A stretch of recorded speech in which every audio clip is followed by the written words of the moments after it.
మహాత్మా గాంధీ వర్ధంతి సందర్భంగా హుస్నాబాద్లో రాష్ట్ర రవాణా శాఖ మరియు బీసీ సంక్షేమ శాఖ మంత్రివర్యులు వర్ధంతిలో పాల్గొని అనంతరం మున్సిపల్ కార్మికులకు సన్మానం చేయడం జరిగింది.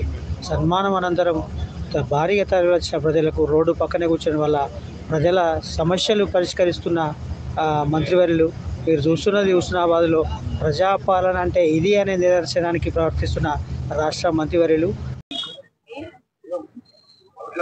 महात्मा गांधी महात्मा गांधी महात्मा गांधी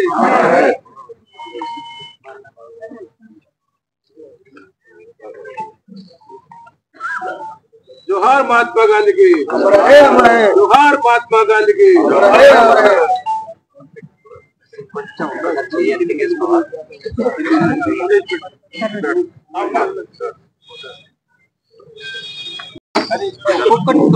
అదే ఇస్తున్నా సార్ అది కూడా 23 చేసినా మీరు చేస్తాం అందరూ ఇంట్లో ఇదండి పండ్లు పండ్లు పండ్లు పండ్లు చేస్తారు పండ్లు వస్తే మన ఉత్సవం మళ్ళీ పండ్లు పంపిస్తుంది.